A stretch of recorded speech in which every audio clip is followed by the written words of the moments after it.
Hi everyone, I'm sure you know who I am by now, but if not, I'm Kerryn and I'm from the Richards Bay Baptist Church, and today I want to do something a little bit different to what we've probably been experiencing through the Daily Faith Lift. I want to talk about finding God through journaling. I'm by no means an expert at it, but it is something that I have enjoyed doing and I do enjoy doing. So I'd like to just do a very brief overview of how to journal if you've never journaled before. And yes, so let's just go ahead. So the first thing about journaling is it's really nice to do because when you're doing your quiet times or spending time with God, it's very easy to get distracted, especially if you're like me. I'll start doing something and then my mind starts wandering and I've got to think about what's for dinner tonight, or maybe the kids haven't packed their sports bag for school, whatever it may be. Whereas journaling helps you to keep focused on what you're doing at the time. So I'm going to just give you some steps that I found very helpful with journaling, and hopefully it will help you too. Okay, so the first thing is buy a journal that makes you happy. So I have a journal here that was gifted to Jason. This is a lovely example of one that you can use. This is done by Debola and has been published by her, and I highly recommend one if you don't have a journal to have a look at her one. It doesn't have to be a fancy journal. It can also just be a nice notepad that you keep aside specifically for journaling, that you can keep your notes in, but make sure it's something that you like and that you find makes you happy.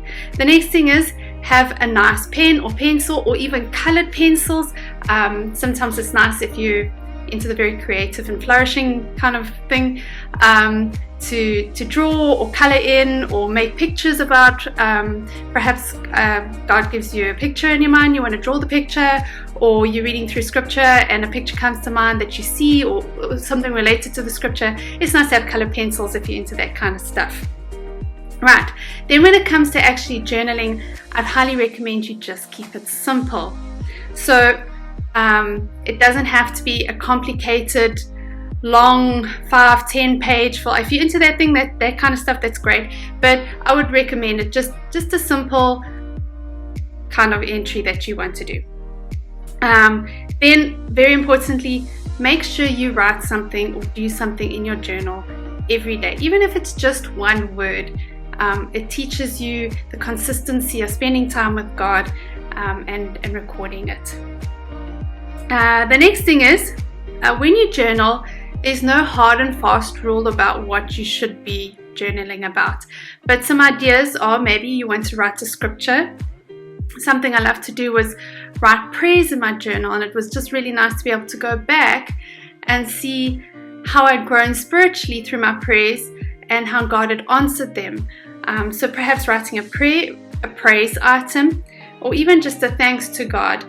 Another really nice way is if you journaling alongside your devotional or your quiet time, is to read a scripture, not just read a single verse, but to read a nice long chapter and find a verse, or ask God to show you a verse that sticks out to you in that chapter, and then elaborate on it in your journaling.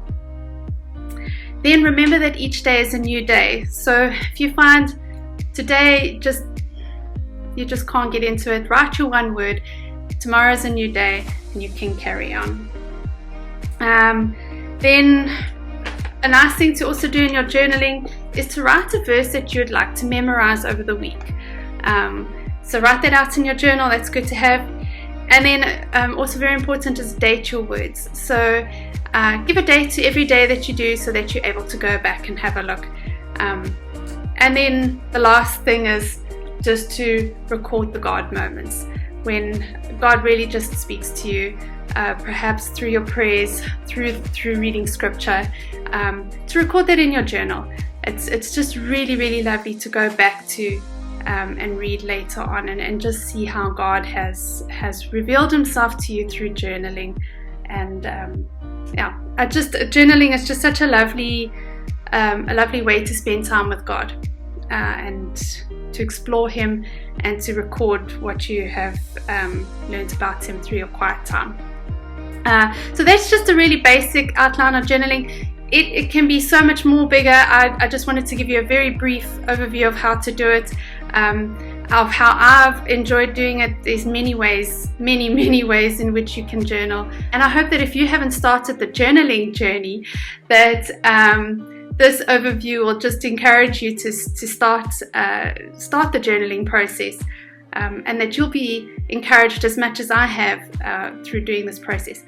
And just as we finish up, I just want to read a psalm to you, and perhaps while you listen to the psalm, get a piece of paper, get a pen, and listen out for that one verse that maybe sticks out to you.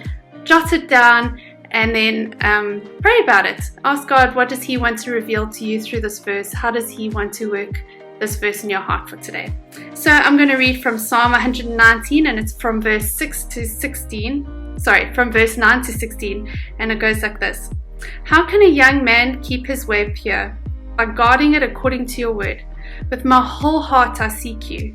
Let me not wander from your commandments. I have stored up your word in my heart, that I might not sin against you. Blessed are you, O Lord. Teach me your statutes. With my lips I declare all the rules of your mouth. In the way of your testimonies I delight as much as in all riches. I will meditate on your precepts and fix my eyes on your ways. I will delight in your statutes. I will not forget your word. I pray that today is a blessing to you, that you've been able to take something out of today, and that you have a lovely week. And don't forget, tomorrow is our Pray Friday.